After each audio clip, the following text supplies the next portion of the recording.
Song lyrics are a tricky thing. Pretty much unbeaten is this jam by Lil Yachty, who once proclaimed that his new girlfriend, by the way, he later explained that he obviously didn't know what a cello was. But hey, at least it rhymed. And the Backstreet Boys hit I Want It That Way is complete nonsense. I want it that way. Ah, chills. Because a Swede who wasn't really fluent in English wrote the song. So a lot of people have sung a lot of dumb things. And now Mulvaney is one of them. These are the days, these are the days, these are the days of girlhood. But some people didn't like it. This is the most sexist, horrible to women trash that has ever been put to film. Right, because he is totally pro-women and not sexist himself. And women everywhere are going to treat this as though this is like okay. Oops. Never mind. Now, just in case you somehow have no idea who Dylan is, she's a trans TikTok content creator who originally documented her transition under the title Days of Girlhood. Her videos went viral, which led to a collaboration with Bud Light. And the first of many controversies where conservatives called for boycotts or just simply shot beer cans. Because why not? And just like that, Dylan was famous. Now I just want to make one thing very clear. I have nothing against trans women, or anyone for that matter. Be whoever you want, love whoever you want, do whatever you want, as long as you don't hurt anyone in the process. And I don't have a problem with Dylan, but rather with the reason behind her behavior and the consequences. From the start, she presented herself so extremely feminine that many people weren't sure if this was satire. Day 1 of being a girl, and I have already cried 3 times. Day 32 of being a girl, and I figured it's about time that I tell you my toxic girl trait. I love Twilight.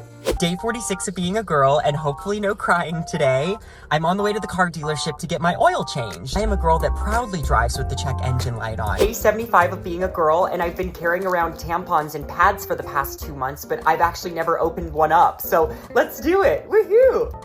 Where does the string go? Okay, the pad didn't expand, so maybe this is for a light flow. To be fair, she sometimes seems very genuine, and she did at one point get accused of causing a tampon shortage, which was of course ridiculous because she doesn't use them, obviously. Yet conservatives called for war. And even some women were kind of puzzled. Just a month ago, there was another backlash, with Dylan wishing everyone a happy International Women's Day by posting a picture with Lady Gaga on Instagram. That's not an issue in itself, because everyone can wish anyone a happy International Women's Day and make people aware of it. Still, conservatives once again swung their pitchforks, because trans women aren't real women, but rather men who believe they are women.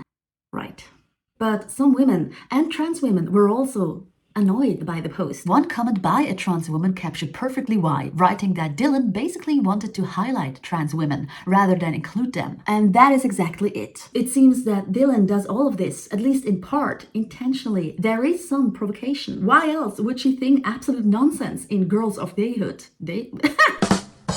Days of Girlhood.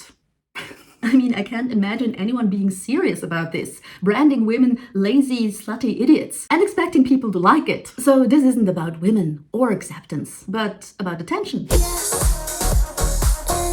Tons of people use the exact same strategy. Stand out no matter what. TikTok pranksters go way too far. So-called tradwives glorify their over-the-top perfect lives as stay-at-home wives. And alpha males scream their misogynistic bullshit into the world. The more extreme, the better. They don't care if people hate them. The important thing is that they click on their content. So why then is Dylan more problematic than those idiots? Because she, knowingly or not, completely plays into the hands of her opponents. But in her case, it's not only dangerous for her. Look, Dylan can sing about whatever she wants and be her true self. She is not responsible how trans women are perceived. The problem is that society happily throws all of them into the same pot, and there is no sense of nuance. They just want to be happy, and this is going to make them happy and fix everything. At the same time, the trans community is very scrutinized, very much vulnerable, and it doesn't take much for people to get angry and want to undo any progress to get back to the good old days. There's a place where life is simple.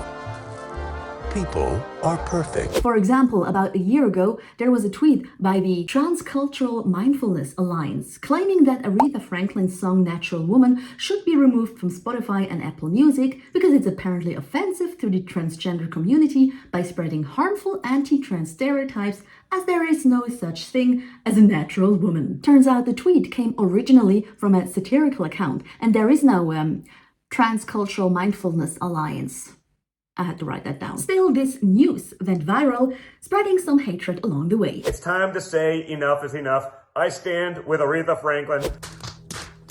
But even people who mean well can fall into the same trap. Like when the Harry Potter game Hogwarts Legacy was released and some trans activists called for a boycott because of the things J.K. Rowling said about trans women. And there was even a fantastic trans character in it. But people who just like to play it were harassed. Live streamers were bullied to tears and even doxxed. Every time I look at chat, it's just, the conversation is just like Maybe we can do like bothering a me. be right back, like a little break or something. And this made me so mad, because what did those trans activists think would happen? That those gamers would have a sudden epiphany and join their cause, besides not having anything against them to begin with. It's far more likely that they destroyed a lot of sympathy and maybe even pushed some of those gamers to think bad of trans people in general.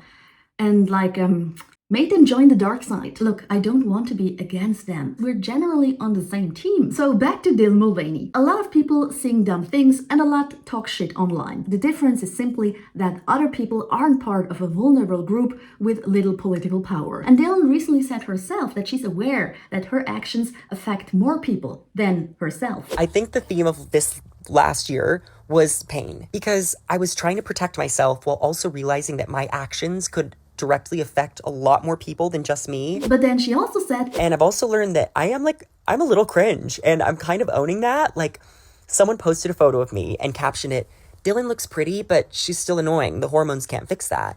And someone commented back and said, "Let women be annoying." And I was like, yeah, let women be annoying. And she's right. But she's still pinning a target on herself, which she's also free to do. But she also does it to other trans women who didn't sign up for this. And I just wonder if she thinks it's all worth it.